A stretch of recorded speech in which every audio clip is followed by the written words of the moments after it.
നമസ്കാരം, എല്ലാവർക്കും ഇലേണിന്റെ പുതിയൊരു വീഡിയോയിലേക്ക് സ്വാഗതം. നമ്മൾ ഇന്നിവിടെ നോക്കാൻ പോകുന്നത് BNSന്റെ 15ാമത്തെ ഭാഗമാണ്. ഇതോടുകൂടി നമ്മളുടെ BNS എന്ന് പറയുന്ന ആ ഒരു പാർട്ട് തന്നെ 4 മാർക്കിന്റെ ഉള്ള ഭാഗം തന്നെ നമ്മൾ തീർക്കുകയാണ്. അപ്പോൾ നമുക്ക് നോക്കാം. ഇന്ന് നമ്മൾ നോക്കാൻ പോകുന്നത് അധ്യായം ചാപ്റ്റർ 17 ആണെന്ന് ഓർത്തു വെച്ചിരിക്കുക. അധ്യായം 17 എന്താണ് പറയുന്നതെന്ന് നോക്കിക്കഴിഞ്ഞാൽ നോക്കിയേ, വസ്തുവിനെതിരായ കുറ്റങ്ങളെ പറ്റിയാണ്. എന്തിനെതിരെയാണ്? വസ്തുവിനെതിരെയായിട്ടുള്ള കുറ്റങ്ങളെ പറ്റി, അതായത് മോഷണത്തെ പറ്റി പറയുന്ന ഒരു അധ്യായമാണ് ഏതെന്ന് പറയുന്നത് 17 എന്ന് പറയുന്നത് ഓർത്തിരുന്നോണം കേട്ടോ. അപ്പോൾ ഇന്ന് നമ്മൾ ഇവിടെ പഠിക്കാൻ പോകുന്നത് എന്താണ്? വസ്തുവിനെതിരായ കുറ്റങ്ങളെ പറ്റി, മോഷണം, പിടിച്ചുപറി, ഇതിനെയൊക്കെ പറ്റിയാണ് നമ്മൾ ഇവിടെ നോക്കാൻ പോകുന്നത്. ഇതിന്റെ ഒരു പ്രത്യേകതയുണ്ട്.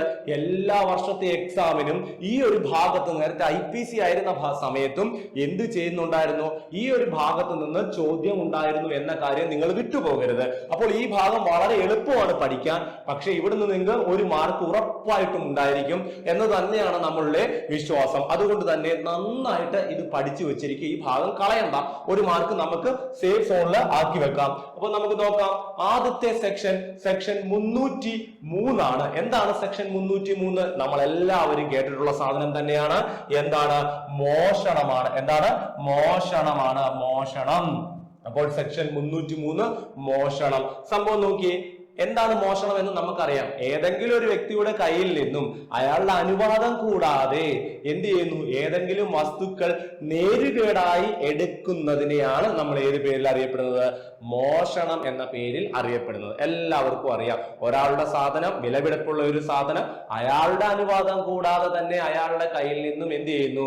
എടുത്തുകൊണ്ട് പോയി ഉപയോഗിച്ചു കഴിഞ്ഞാൽ അതെന്തായി മാറുന്നു? മോഷണം എന്ന വകുപ്പിനകത്തിൽ പെടുന്നു. അപ്പോൾ സെക്ഷൻ 303 മോഷണം എന്ന് അറിയപ്പെടുന്നു. ഓക്കെ ആണല്ലോ. ഇനി നോക്കിയേ, മോഷണത്തിനകത്ത് മറ്റു ചില കാര്യങ്ങൾ എടുത്തു പറയുന്നുണ്ട്.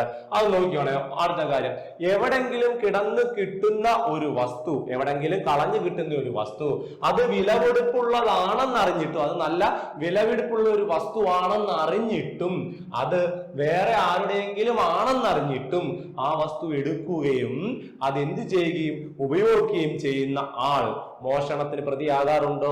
ഇല്ല എന്ന് തന്നെയാണ് അർത്ഥമാക്കുന്നത് കേട്ടോ.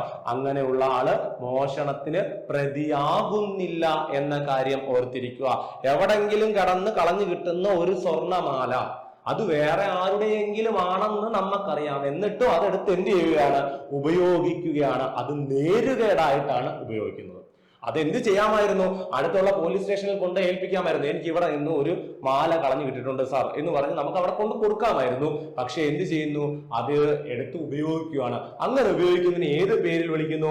മറിച്ച് ഒരു വസ്തുവിന്റെ കുറ്റകരമായ ദുർവിനിയോഗം നടത്തുന്നു എന്ന് നമുക്ക് പറയാം. ഒരു വസ്തുവിന്റെ കുറ്റകരമായിട്ടുള്ള ദുർവിനിയോഗം നടത്തുന്നതായിട്ടെന്ന് പറയാം. അപ്പൊ സംഭവം ഇത്രയേ ഉള്ളൂ. അറിയാമായിരുന്നു. ഒരു പേഴ്സ് ബസ്സിനകത്ത് കളഞ്ഞു കിട്ടി, അതെടുത്ത് പോക്കറ്റിലേ വെച്ചുകൊണ്ട് അങ്ങ് പോയി. അത് വേറെ ആരുടെയോ ആണെന്നറിയാം. ആ ഒരു പേഴ്സണകത്ത് നോക്കിയപ്പോൾ അയാളുടെ ഐഡി കാർഡും കാര്യങ്ങളൊക്കെ ഉണ്ട്. പോലീസ് സ്റ്റേഷനിൽ കൊണ്ട് കൊടുക്കാം, അല്ലെങ്കിൽ അയാളെ നേരിട്ട് വിളിച്ച് അത് ഏൽപ്പിക്കാമായിരുന്നു. പക്ഷെ എന്ത് ചെയ്തു? അത് നേരുകേടായിട്ട് ഉപയോഗിച്ചു. പക്ഷെ അയാള് മനഃപൂർവ്വം അയാളുടെ കയ്യിൽ നിന്ന് എടുത്തതല്ല. അതുകൊണ്ട് അത് മോഷണമാകുന്നില്ല. വസ്തുവിന്റെ നേരുകേടായ ഉപയോഗം എന്ന കാറ്റഗറിയിലേക്ക് അത് മാറുകയാണ് ചെയ്യുന്നത്. ഓക്കെ ആണല്ലോ. സംഭവം മനസ്സിലായല്ലോ. ഇനി അടുത്ത നമുക്ക് നോക്കാം എന്താ പറയുന്നതെന്ന്. ഇതിന്റെ ശിക്ഷയാണ് സെക്ഷൻ 303 ശിക്ഷകൾ പറയുന്ന സെക്ഷൻ എവിടെയാണെന്ന് നോക്കിയേ. സെക്ഷൻ 303(2) ഓക്കെ ആണല്ലോ. നോക്കിയേ, ശിക്ഷ എന്താണെന്ന് നോക്കിയേ. 1 വർഷത്തിൽ കുറയാത്തതും, 1 വർഷത്തിൽ മിനിമം 1 വർഷവും കിട്ടും, 5 വർഷത്തോളം ആകുന്നത്, മാക്സിമം എത്ര വർഷം വരെ കിട്ടാം? 5 വർഷത്തോളം ആകുന്നതുമായ എങ്ങനത്തെ തടവാണെന്ന് ഓർത്തോണം. കഠിന തടവിനാണ്. കഠിന തടവും പിഴയും ലഭിക്കുന്നു. ഓർത്തു വെച്ചിരിക്കുക. സെക്ഷൻ 303(2) പ്രകാരം 1 വർഷത്തിൽ കുറയാത്തതും 5 വർഷത്തോളം ആകുന്നതുമായ കഠിന തടവാണ് എന്തിന്റെ ശിക്ഷ? നമ്മുടെ മോഷണത്തിന്റെ ശിക്ഷ എന്ന കാര്യം മറന്നു പോകരുത്. ഓർത്തു വെച്ചോണം. മോഷണത്തിന് ജാമ്യം ലഭിക്കുമോ? ഇല്ല, കഠിന തടവാണല്ലോ. കഠിന തടവിന് എവിടെങ്കിലും ജാമ്യം ലഭിക്കാറുണ്ടോ? ഇല്ല. നമ്മൾ പഠിച്ചു വെച്ചാണ്. മോഷണത്തിന് എന്ത് ലഭിക്കുന്നില്ല? ജാമ്യം അനുവദിക്കുന്നതല്ല എന്ന കാര്യം ഓർത്തു വെച്ചിരിക്കുക. മോഷണത്തിന് എന്ത് കിട്ടുന്നില്ല? ജാമ്യം അനുവദിക്കാത്ത കുറ്റം കൂടിയാണ്. ഓക്കെ ആണല്ലോ. എന്നാൽ ഇനി കുറച്ച് കാര്യങ്ങൾ താഴേക്ക് പറയുന്നു. എന്നാൽ 5000 രൂപയിൽ താഴെയുള്ള വസ്തുവാണ് മോഷ്ടിച്ചതെങ്കിൽ, ഓക്കെ ആണ്, 5000 രൂപയിൽ താഴെയുള്ള വിലപിടിപ്പുള്ള എന്തെങ്കിലും വസ്തുവാണ് മോഷ്ടിച്ചതെങ്കിൽ ആ വസ്തു തിരികെ നൽകുമ്പോഴോ അല്ലെങ്കിൽ ആ വസ്തുവിന്റെ മൂല്യം ഇപ്പൊ 4500 രൂപ ഉള്ള ഒരു എന്തെങ്കിലും ഒരു വസ്തു എടുത്തുകൊണ്ടങ്ങ് പോയി, ആ വസ്തു പുള്ളി ഉപയോഗിച്ച് പിടിച്ചു കഴിഞ്ഞപ്പോൾ എന്ത് ചെയ്തു, ആ വസ്തുവിന്റെ മൂല്യം 4500 രൂപയാണല്ലോ മൂല്യം, ആ 4500 രൂപ അങ്ങ് തിരിച്ചു കൊടുത്തു, ആ പൈസ അങ്ങ് കൊടുത്തു അല്ലെങ്കിൽ ആ സാധനം തിരിച്ചു കൊടുത്തു.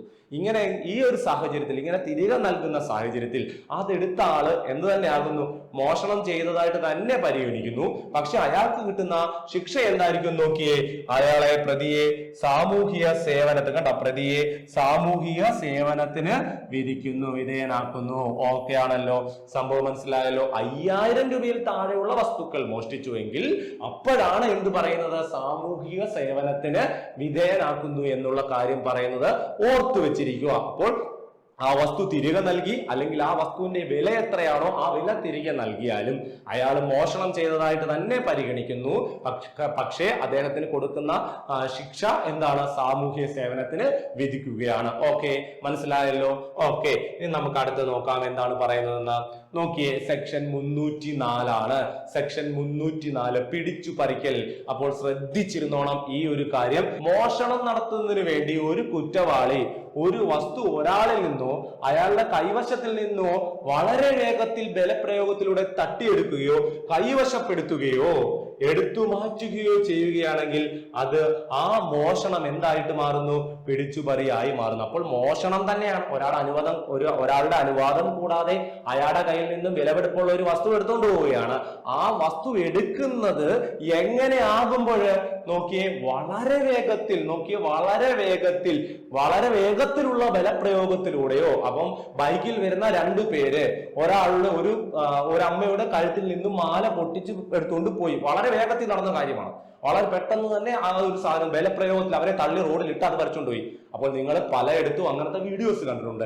അങ്ങനെ ചെയ്യുന്നതിനെ നമ്മൾ ഏത് പേരിൽ പറയുന്നു, പിടിച്ചു പറിക്കൽ എന്ന പേരിൽ പറയുന്നു. പിടിച്ചു പറിച്ചു കൊണ്ടുപോവുക എന്നുള്ള പേരിലാണ് പറയുന്നത്. നോക്കിയേ, എടുത്തു മാറ്റുകയോ ചെയ്യുകയാണെങ്കിൽ അത് മോഷണം എന്തായിട്ട് മാറുകയാണ്, പിടിച്ചുപറിയായി മാറുകയാണ്. ഇതിന്റെ ശിക്ഷ നോക്കിയോണേ, ഈ പിടിച്ചുപറിക്കുള്ള ശിക്ഷ എവിടെയാണ് പറഞ്ഞിരിക്കുന്നത്? ശിക്ഷ നോക്കിയേ, 3 വർഷം തടവും പിഴയുമാണ്. എന്താണ് ശിക്ഷ? 3 വർഷത്തെ തടവും പിഴയുമാണ് എന്തിന് ലഭിക്കുന്നത്, നമ്മുടെ പിടിച്ചുപറി എന്ന് പറയുന്ന സെക്ഷൻ 304 ലഭിക്കുന്ന ശിക്ഷ. ഓക്കെ ആണല്ലോ. അപ്പോൾ ഒരു മോഷണം നടത്തുമ്പോൾ എന്ത് ചെയ്യുന്നു, അത് വളരെ വേഗത്തിലുള്ള ബലപ്രയോഗത്തിലൂടെ ആ വസ്തു എന്ത് ചെയ്യുന്നു, പറിച്ചെടുത്തോണ്ട് പോവുകയാണെങ്കിൽ അതിനെയാണ് നമ്മൾ ഏത് പേരിൽ അറിയപ്പെടുന്നത്, പിടിച്ചുപറിക്കൽ എന്ന പേരിൽ അറിയപ്പെടുന്നത്. ഓക്കെ ആണല്ലോ.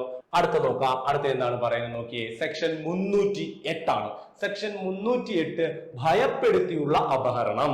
അപ്പോൾ പേടിപ്പിച്ചുകൊണ്ട് ഒരാളെ ഭയപ്പെടുത്തിയിട്ട് എന്ത് ചെയ്യുന്നു, അപഹരണം നടത്തുന്നു, പിടിച്ചു പറിക്കുന്നു, മോഷണം ചെയ്യുന്നു. ഏതെങ്കിലും ഒരു വ്യക്തിക്ക് ക്ഷതി ഉളവാക്കുമെന്നുള്ള ഭയം ഉദ്ദേശപൂർവം ഉണ്ടാക്കുകയും അങ്ങനെ ഭയപ്പെടുത്തിയ ആളെ അയാളുടെ കയ്യിലുള്ള വിലപിടിപ്പുള്ള വസ്തുക്കൾ എഴുതി മേടിക്കുകയോ ഭീഷണിപ്പെടുത്തുകയും ചെയ്യുന്നത് ഭയപ്പെടുത്തിയുള്ള അപഹരണത്തിന് കീഴിൽ വരുന്നു. ഓർത്തിരിക്കുക. അപ്പോൾ ഒരാളെ ഭയപ്പെടുത്തി അതായത് കൊന്നുകളയും അല്ലെങ്കിൽ കഴുത്തിൽ കത്തി വെച്ചിട്ട് ഇടാൻ പറയുകയാണ്, നിന്റെ സ്വർണം മുഴുവൻ അല്ലെങ്കിൽ സ്വത്ത് മുഴുവൻ എഴുതി തരാൻ. അങ്ങനെ ബലപ്രയോഗത്തിലൂടെ എന്ത് ചെയ്യുന്നു, സാധനങ്ങൾ മുഴുവൻ മോഷ്ടിച്ചുകൊണ്ട് പോകുന്നു, ഭയപ്പെടുത്തുന്നു, കൊല്ലുമെന്ന് ഭീഷണിപ്പെടുത്തുന്നു. അങ്ങനെ അല്ലെങ്കിൽ കൈയും കാലും തല്ലി ഓടിക്കുമെന്ന് ഭീഷണിപ്പെടുത്തുന്നു, അല്ലെങ്കിൽ കുട്ടിയെ കൊന്നുകളയുമെന്ന് ഭീഷണിപ്പെടുത്തി വിലപിടിപ്പുള്ള വസ്തുക്കളെല്ലാം എടുത്തുകൊണ്ട് പോവുകയാണെങ്കിൽ അതിനെയാണ് നമ്മൾ എന്ത് പറയുന്നത്, ഭയപ്പെടുത്തിയുള്ള അപഹരണം എന്ന പേരിൽ അറിയപ്പെടുന്നത്. ഇതിന് ശിക്ഷ നോക്കിയേ എന്തൊക്കെയാണ്. ഭയപ്പെടുത്തിയുള്ള അപഹരണം നടത്തുന്ന ഏതൊരാൾക്കും 7 വർഷം തടവോ പിഴയോ അല്ലെങ്കിൽ ഇവ രണ്ടും കൂടിയോ ലഭിക്കും. അപ്പോൾ ഓർത്തോണം, ഭയപ്പെടുത്തിയുള്ള അപഹരണം നടത്തുന്ന ഏതൊരാൾക്കും കൊല്ലുമെന്ന് അല്ലെങ്കിൽ കഴുത്തിൽ കത്തി വെച്ച് കൊല്ലും ഭീഷണിപ്പെടുത്തി ഭയപ്പെടുത്തിയിട്ട് എല്ലാ സാധനവും പേടിച്ചിട്ട് എല്ലാ സാധനങ്ങളും ഊരി കൊടുക്കുന്നു അല്ലെങ്കിൽ എടുത്തു കൊടുക്കുന്നു.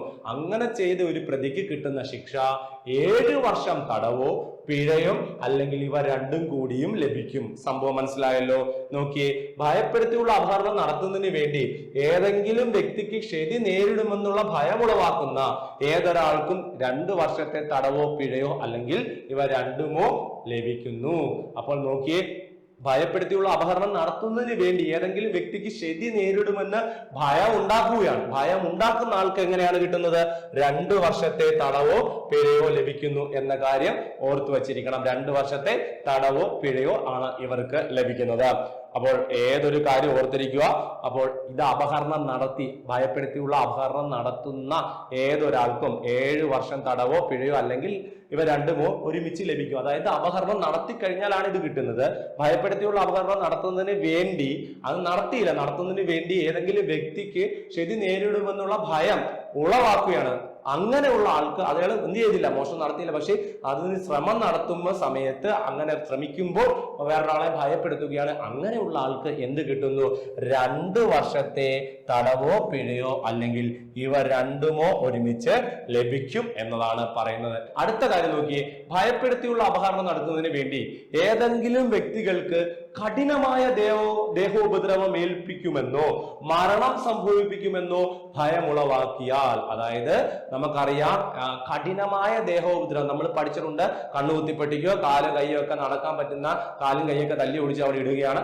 അങ്ങനെ കഠിനമായ ദേഹോപദ്രവം ഏൽപ്പിക്കുമെന്നോ അതേപോലെ തന്നെ എന്താണ് മരണം സംഭവിപ്പിക്കുമെന്നോ ഭയമുളവാക്കുകയാണ്. ഇങ്ങനെ ചെയ്യുകയാണ്. കൊല്ലുമെന്ന് പറയുന്നു, അല്ലെങ്കിൽ നിന്റെ കണ്ണ് കുത്തിപ്പൊട്ടിക്കും, നിന്റെ കൈ അടിച്ചോടിക്കും, അങ്ങനെ ഭയമുളവാക്കുന്നു.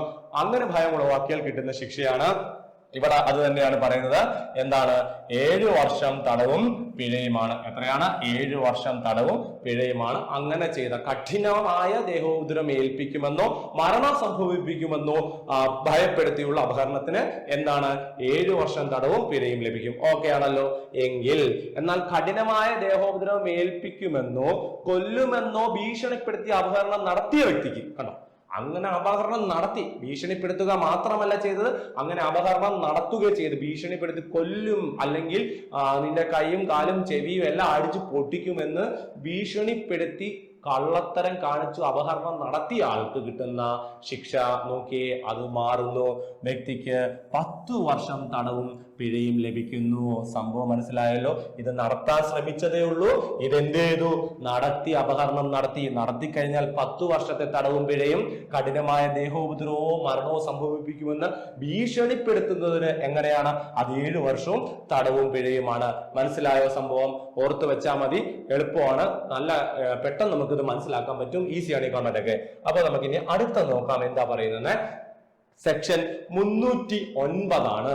സെക്ഷൻ 309 എന്ന് പറഞ്ഞു കഴിഞ്ഞാൽ കവർച്ചയാണ്. കവർച്ച നോക്കിയേ. എല്ലാ കവർച്ചയിലും ഒന്നുകിൽ മോഷണമോ അല്ലെങ്കിൽ ഭയപ്പെടുത്തിയുള്ള അപഹരണമോ ഉണ്ടായിരിക്കും. സംഭവം മനസ്സിലായല്ലോ. മോഷണം ഉണ്ടായിരിക്കാം, അല്ലെങ്കിൽ ഭയപ്പെടുത്തിയുള്ള അപഹരണവും കൂടെ ചേർന്ന ഒരു കാര്യമാണെങ്കിൽ അതിനെയാണ് നമ്മൾ ഏത് പേര് വിളിക്കുന്നത്? കവർച്ച എന്ന പേരിൽ വിളിക്കുന്നത്. നോക്കി, മോഷണം നടത്തുന്നതിന് വേണ്ടിയോ മോഷണത്തിലൂടെ ലഭിച്ച വസ്തു കൊണ്ടുപോകാൻ ശ്രമിക്കുകയോ ചെയ്യുന്ന സമയത്ത് പ്രതി സ്വന്തം ഇഷ്ടപ്രകാരം ഏതെങ്കിലും ഒരു വ്യക്തിക്ക് മരണം സംഭവിപ്പിക്കുകയോ ദേഹോപദ്രവം ഏൽപ്പിക്കുകയോ അന്യായമായ തടസ്സമുണ്ടാക്കുകയോ അല്ലെങ്കിൽ മുകളിൽ പറഞ്ഞ എല്ലാം അയാൾ ഉടനടി ചെയ്യുമെന്ന് ഭയപ്പെടുത്തുകയോ ചെയ്യുന്ന സമയത്ത് മോഷണം എന്തായിട്ട് മാറുകയാണ്? കവർച്ച ആയിട്ട് മാറുകയാണ്. ഓർത്തു വെച്ചേക്കുക. സംഭവം ഇതാണ്. കവർച്ച എന്ന് പറഞ്ഞു കഴിഞ്ഞാൽ ഈ പറയുന്ന മോഷണമുണ്ട്, ഭയപ്പെടുത്തിയുള്ള അപഹരണം, രണ്ടും കൂടെ ചേർന്നാണ്. നോക്കിയേ, ഈ മോഷ്ടിച്ച സാധനം അല്ലെങ്കിൽ ഭയപ്പെടുത്തി അപഹരിച്ച സാധനം അയാൾ കൊണ്ടുപോകുന്ന സമയത്ത് അല്ലെങ്കിൽ കടത്തുന്ന സമയത്ത്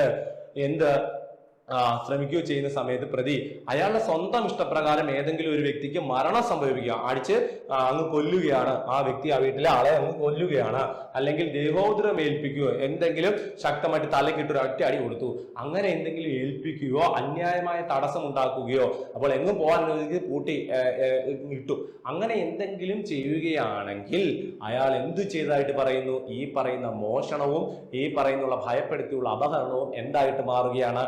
കവർച്ചയായിട്ട് മാറുകയാണ്. സംഭവം മനസ്സിലാവുന്നുണ്ടല്ലോ. അപ്പോൾ ഇതാണ് അവിടെ പറയുന്നത്, ഭയപ്പെടുത്തിയുള്ള അപഹരണവും അതേപോലെ മോഷണവും എപ്പോഴാണ് കവർച്ചയായി മാറുന്നത്? ഈ പറയുന്ന മോഷ്ടിച്ച സാധനം അല്ലെങ്കിൽ അപഹരിച്ച സാധനം, ഭയപ്പെടുത്തി അപഹരിച്ച സാധനം അവിടെ നിന്നും കടത്തുന്ന സമയത്ത് ആരെയെങ്കിലും കൊല്ലുകയോ ആർക്കെങ്കിലും മരണം സംഭവിപ്പിക്കുകയോ അന്യായമായ തടസ്സം സൃഷ്ടിക്കുകയോ കഠിനമായിട്ടുള്ള ദേഹോപദ്രവം ഏൽപ്പിക്കുകയോ ചെയ്യുകയാണെങ്കിൽ അങ്ങനത്തെ സാഹചര്യത്തിൽ എന്തായി മാറുന്നു? മോഷണം എന്തായി മാറുന്നു? കവർച്ചയായിട്ട് മാറുന്നു. ഭയപ്പെടുത്തിയുള്ള അപഹരണം എന്തായിട്ട് മാറുന്നു? കവർച്ചയായിട്ട് മാറുന്നു. ഓക്കെ ആണല്ലോ. ശിക്ഷ നമുക്ക് നോക്കാം. എന്താണ്? കവർച്ച നടത്തുവാൻ ശ്രമിക്കുന്ന ഏതൊരാൾക്കും 7 വർഷം കഠിന തടവും പിഴയും ലഭിക്കുന്നു. നടത്തുന്ന ഒരാൾക്കാണ്, അതായത് ശ്രമിക്കുന്ന ആൾക്കാണ്, ഈ കവർച്ച നടത്താൻ ശ്രമിക്കുന്ന ഒരാൾക്ക് എങ്ങനെയാണ് 7 വർഷം കഠിന തടവ് വിധിക്കുന്നു എന്നാണ് പറയുന്നത്. 7 വർഷം കഠിന തടവും പിഴയും. എന്നാൽ ഇത് കവർച്ച നടത്തിയ ഒരാൾക്ക് കിട്ടുന്ന ശിക്ഷ നോക്കിയോ, ആ ശിക്ഷ നിങ്ങൾ നന്നായിട്ട് പഠിച്ചു വെച്ചിരിക്കുക. 10 വർഷത്തോളമാകുന്ന കഠിന തടവിനും പിഴയ്ക്കും അർഹനാകുന്നു. അത് 10 വർഷത്തെ കഠിന തടവും പിഴയുമായി മാറുന്നു. ശ്രമിക്കുന്ന ആൾക്ക് 7 വർഷം തടവും പിഴയുമാണെങ്കിൽ അങ്ങനെ കവർച്ച നടത്തി എന്നുള്ള ആൾക്ക് എന്താണ്? 10 വർഷം കഠിന തടവും പിഴയും ലഭിക്കുന്നു. ഓക്കെ ആണോ? മനസ്സിലാവുന്നുണ്ടല്ലോ. ഇനി നന്നായിട്ട് നിങ്ങൾ അതൊന്ന് ഓർത്തു വെച്ചിട്ട് വായിച്ചൊക്കെ നോക്കി കഴിഞ്ഞാൽ നമുക്കത് കിട്ടുന്നതായിരിക്കും. വലിയ പാടൊന്നുമില്ല. ഇനി നോക്കിയേ, കവർച്ച നടത്തുന്നത് ഹൈവേയിൽ വെച്ച് സൂര്യാസ്തമയത്തിനും സൂര്യോദയത്തിനും ഇടയിലാണെങ്കിൽ, അപ്പോൾ സൂര്യാസ്തമയത്തിനും സൂര്യോദയത്തിനും ഇടയിലാണെങ്കിൽ എന്ന് പറഞ്ഞു കഴിഞ്ഞാൽ ഏത് സമയമാണെന്ന് നിങ്ങൾക്ക് എല്ലാവർക്കും അറിയാം. ആ സമയത്താണ് ഹൈവേയിൽ വെച്ചാണ് കവർച്ച നടത്തുന്നതെങ്കിൽ ശിക്ഷ നോക്കി 14 വർഷം കഠിന തടവും ജാമ്യം അനുവദിക്കാത്തതുമാകുന്നു. എത്രയാണ്? 14 വർഷത്തേക്കുള്ള കഠിന തടവാണ് അവിടെ വരുന്നത്. 14 വർഷം കഠിന തടവും ജാമ്യം അനുവദിക്കാത്തതുമാകുന്നു.